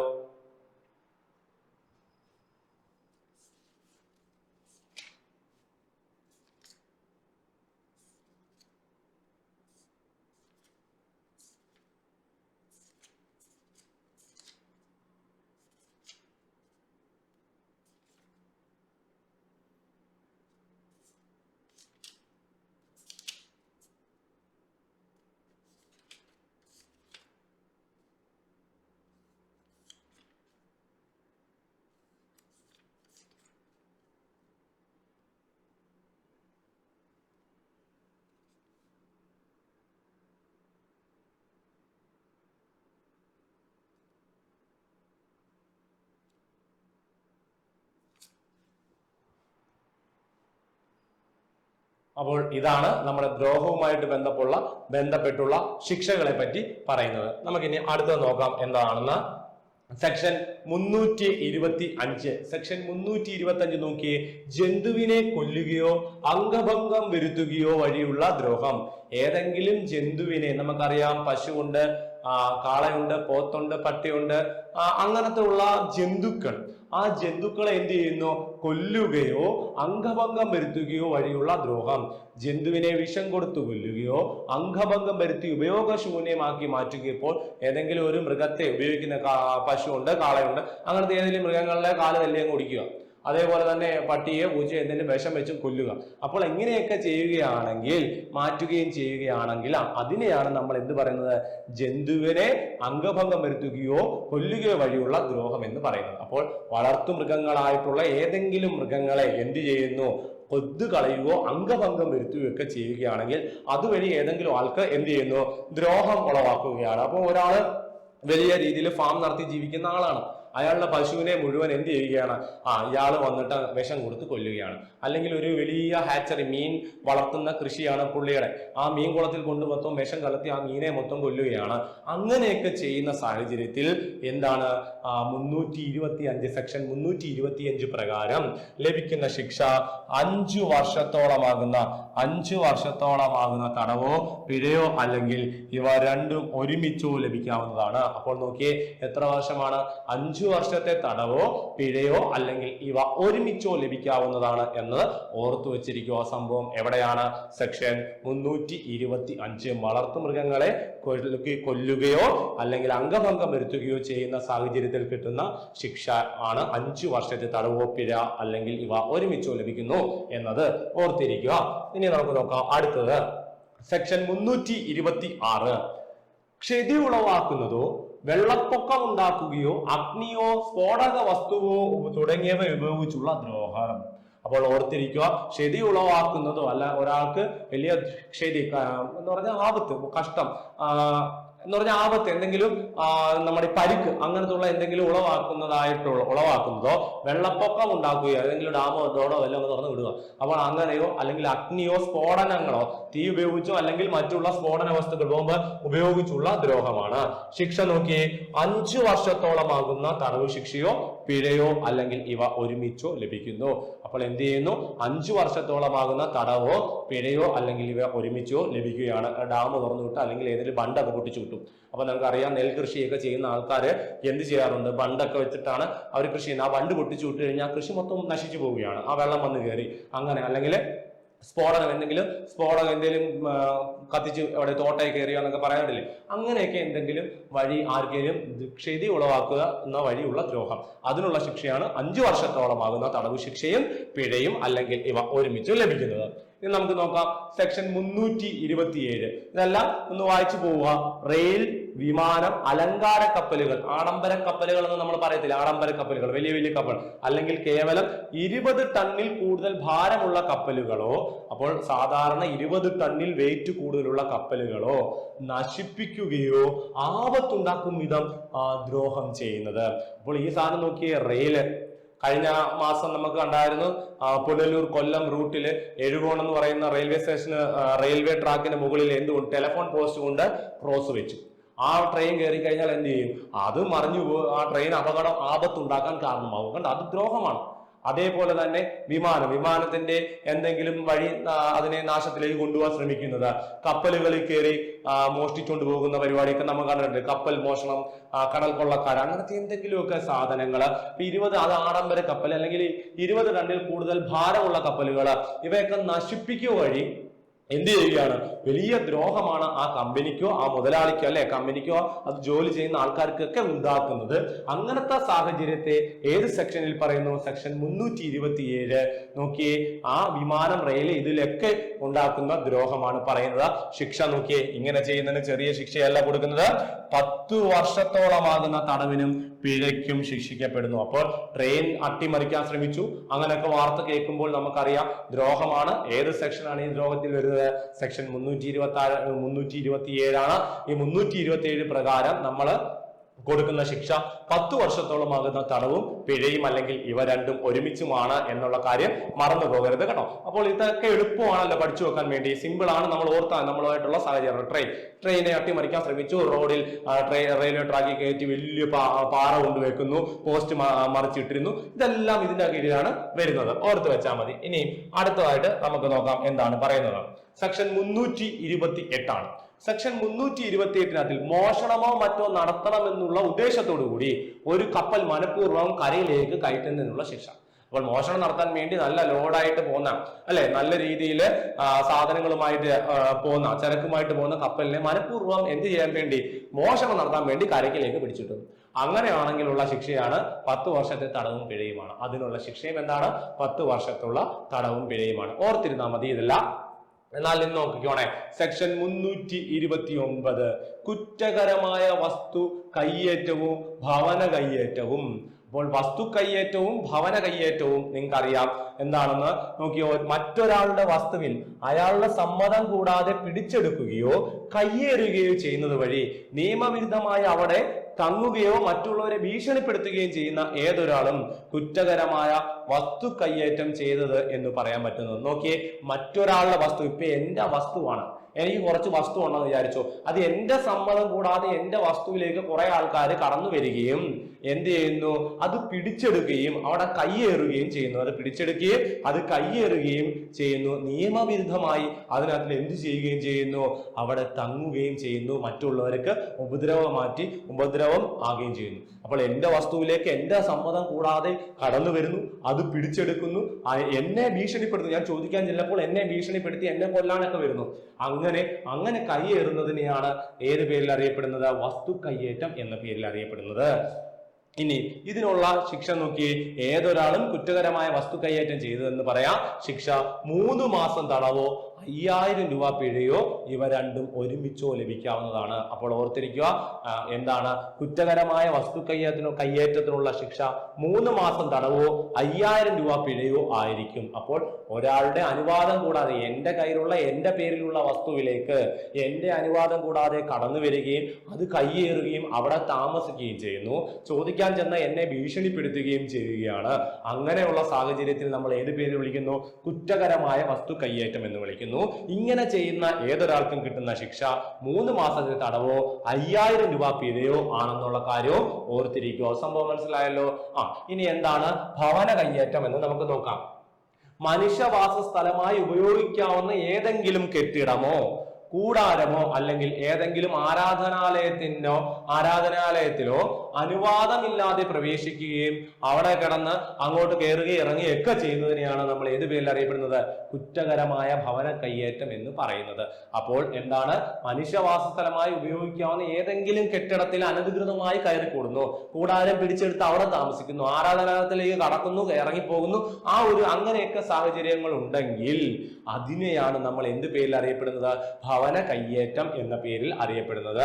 അപ്പോൾ നമുക്ക് നോക്കാം. ശിക്ഷ 1 വർഷത്തെ തടവ് ശിക്ഷയോ 5000 രൂപ പിഴയോ ലഭിക്കാവുന്നതാണ്. എന്താണ്? 1 വർഷത്തെ തടവ് ശിക്ഷയോ 5000 രൂപ പിഴയോ ലഭിക്കാവുന്നതാണ്. ഓർത്ത് വച്ചിരിക്കുക, സംഭവം മറന്നു പോകരുത്. അപ്പോൾ ഇതാണ് സംഭവം, ഓർത്തിരിക്കുക. മനുഷ്യവാസസ്ഥലമായി ഉപയോഗിക്കാവുന്ന ഏതെങ്കിലും കെട്ടിടമോ കൂടാരമോ അല്ലെങ്കിൽ ഏതെങ്കിലും ആരാധനാലയത്തിലോ അനുവാദം കൂടാതെ പ്രവേശിക്കുകയോ അവിടെ തങ്ങുകയോ അവിടെ തങ്ങുക വഴി അങ്ങനെ കൈയെറുകയൊക്കെ ചെയ്യുന്നതിനെയാണ് ഏത് പേരിൽ അറിയപ്പെടുന്നത്? ഭവന കയ്യേറ്റം എന്ന പേരിൽ അറിയപ്പെടുന്നതെന്ന് ഓർത്തിരുന്നാൽ മതി. അപ്പോൾ അതിനുള്ള ശിക്ഷ 1 വർഷത്തെ തടവ് ശിക്ഷയും 5000 രൂപ പിഴയുമാണ്. ഓർത്തിരിക്കണം കേട്ടോ. ഇനി അടുത്ത നമുക്ക് നോക്കാം. സെക്ഷൻ 330 ഭവന കയ്യേറ്റവും ഭവന ഭേദനവും. അപ്പോൾ നോക്കിയേ, ഭവന കയ്യേറ്റത്തിന് വിധേയമാകുന്ന കെട്ടിടത്തിലോ കൂടാരത്തിലോ ജലായനത്തിലോ നിന്നു വസ്തു കയ്യേറ്റം ചെയ്ത വ്യക്തിയെ പുറത്താക്കാൻ അവകാശമുള്ള ഏതെങ്കിലും വ്യക്തിയിൽ നിന്ന് ഭവന കയ്യേറ്റം ഒളിപ്പിച്ചു വെക്കുന്നതിന് മുൻകരുതൽ എടുത്തതിന് ശേഷമുള്ള ഭവന കയ്യേറ്റം നടത്തുന്നതിനെയാണ് പതുങ്ങിക്കൊണ്ടുള്ള ഭവന കയ്യേറ്റം എന്ന് പറയുന്നത്. അപ്പോൾ ഭവന കയ്യേറ്റം നമ്മൾ ഓൾറെഡി പഠിച്ചു, നേരത്തെ പഠിച്ചായിരുന്നു. ഒരാളുടെ അനുവാദം കൂടാതെ അവിടെ കയറി താമസിക്കുന്നതിനെയാണ് നമ്മൾ ഏത് പേരിൽ വിളിക്കുന്നത്? ഭവന കയ്യേറ്റം. ആ ഭവന കയ്യേറ്റം ചോദ്യം ചെയ്യാൻ പറ്റുന്ന ആരെങ്കിലും, അതായത് ആ വസ്തുവിന്റെ, ആ വീടിന്റെ, ആ കെട്ടിടത്തിന്റെ യഥാർത്ഥ ഉടമസ്ഥൻ, അയാൾ അറിയാതിരിക്കാൻ വേണ്ടി എന്ത് ചെയ്യുന്നു? ശ്രമിച്ചുകൊണ്ട്, അയാളുടെ അടുത്ത് നിന്ന് ഇത് അറിയാതിരിക്കാൻ വേണ്ടി ശ്രമിച്ചുകൊണ്ട് അവിടെ കയറി എന്ത് ചെയ്യുകയാണ്? കയ്യേറുകയാണ്. ഭവന കയ്യേറ്റം ഒളിപ്പിച്ചു വെക്കുന്നുണ്ടോ? പുറത്താക്കാൻ അവകാശമുള്ള ഏതെങ്കിലും വ്യക്തിയിൽ നിന്ന് ഭവന കയ്യേറ്റം ഒളിപ്പിച്ചു വെക്കുന്നതിന് മുൻകരുതൽ എടുത്തതിന് ശേഷമാണ് ഭവന കയ്യേറ്റം നടത്തുന്നതെങ്കിൽ, അപ്പോൾ അയാളെ അത് അറിയിക്കാതിരിക്കാൻ അയാളുടെ അടുത്ത് നിന്ന് മുൻകരുതൽ എടുത്തു. അങ്ങനെ നടത്തുകയാണെങ്കിൽ അങ്ങനെ നടത്തുന്ന ഭവന കയ്യേറ്റത്തെ നമ്മൾ ഏത് പേരിൽ വിളിക്കുന്നു? പതുങ്ങിക്കൊണ്ടുള്ള ഭവന കയ്യേറ്റം എന്ന പേരിലാണ് വിളിക്കുന്നത്. യഥാർത്ഥ ഓണറിനെ. അപ്പോൾ ഇപ്പൊ എന്റെ പേരിലുള്ള ഒരു വസ്തുവാണ്, ആ വസ്തുവിൽ ഇപ്പോൾ അല്ലെങ്കിൽ വീട്ടിൽ ഇപ്പം താമസിക്കുന്നത് എൻ്റെ ഏതെങ്കിലും റിലേറ്റീവ്സ് ആണ്. അപ്പോൾ അവരവിടെ താമസിച്ചുകൊണ്ടിരിക്കുകയാണ്, വീട് എൻ്റെ പേരിലാണ്. വേറെ 2-3 പേര് അവിടെ കയറി താമസിക്കുന്നു. അപ്പോൾ അവരെ അവിടെ നിന്ന് ഇറക്കി വിടാനുള്ള അവകാശം എനിക്കാണുള്ളത്. പക്ഷെ എന്നെ ഇത് അറിയിക്കാതിരിക്കാനുള്ള മുൻകരുതലെല്ലാം എടുത്തുകൊണ്ടാണ് എന്ത് ചെയ്തത്? ഇവര് അവിടെ കടന്നു കയറി താമസിക്കുന്നത്, ഭവനത്തിലേക്ക് കയ്യേറി താമസിക്കുന്നത്. അങ്ങനെയുള്ള കയ്യേറ്റത്തിന് അല്ലെങ്കിൽ ഭവന കയ്യേറ്റത്തെ നമ്മൾ എങ്ങനെ വിളിക്കുന്നു? നോക്കിയേ, പതുങ്ങിക്കൊണ്ടുള്ള ഭവന കയ്യേറ്റം എന്ന് വിളിക്കുന്നു. ഇനി എന്താണ് ഭവന ഭേദനം? ഒരുപാട് വട്ടം കേട്ടുള്ള സാധനമായിരിക്കുമല്ലോ. ഏതൊരാളാണ് ഭവന കയ്യേറ്റം നടത്തിയത്, അയാൾ ആ ഭവനത്തിനകത്ത് ഏതെങ്കിലും ഭാഗത്ത് ഏതെങ്കിലും മാർഗത്തിലൂടെ പ്രവേശിക്കുകയും അതിനുള്ളിൽ വെച്ച് ഏതെങ്കിലും കുറ്റം ചെയ്യുകയും പുറത്തു പോവുകയും ചെയ്യുകയാണെങ്കിൽ അത് ഭവന ഭേദകം ആയി പറയാം. ഒരാൾ വന്ന വീടിനകത്തിലേക്ക് കയറിയിട്ട് അതിനകത്തിൽ വെച്ചിട്ട് എന്തെങ്കിലും അതിക്രമങ്ങൾ കാണിച്ചു, അതായത് വീടിനകത്തിരിക്കുന്ന എന്തെങ്കിലും തല്ലി പൊട്ടിച്ചു കളഞ്ഞു, അല്ലെങ്കിൽ അവിടെ ഇരുന്ന് എന്തെങ്കിലും സാധനം എടുത്തോണ്ട് പോവുകയാണെങ്കിൽ, അങ്ങനെ കയറുകയും എടുത്തോണ്ട് പോവുകയും ചെയ്യുന്നതിനെയാണ് നമ്മൾ ഏത് പേരിൽ അറിയപ്പെടുന്നത്? ഭവന ഭേദകം എന്ന് അറിയുന്നത്. വീട് കയറിയുള്ള ആക്രമണം എന്നൊക്കെ നമ്മൾ പറയും അല്ലെ. വീടിനകത്ത് കയറി വീട്ടിലിരിക്കുന്ന ആൾക്കാരെ അടിക്കുകയും ഇടിക്കുകയും ചെയ്യുന്നു, എന്നിട്ട് ആ വീട്ടിലുള്ള സാധനങ്ങൾ എന്തെങ്കിലും എടുത്തോണ്ട് പോവുകയൊക്കെ ചെയ്യുകയാണെങ്കിൽ അവനെയാണ് നമ്മൾ ഏത് പേരിൽ അറിയപ്പെടുന്നത്? ഭവന ഭേദകം എന്ന പേരിൽ അറിയപ്പെടുന്നത്. ഓർത്തിരിക്കണേ. അപ്പോൾ ഇത്രയുമാണ് നമ്മുടെ ഇതിനകത്തിലുള്ളത്. അപ്പോൾ നമ്മൾ BNS-ന്റെ എല്ലാ ഭാഗങ്ങളും ഇവിടെ തീർന്നിരിക്കുകയാണ്. അപ്പോൾ അടുത്ത ക്ലാസ്സിൽ നമുക്ക് കാണാം. എല്ലാവർക്കും നന്ദി.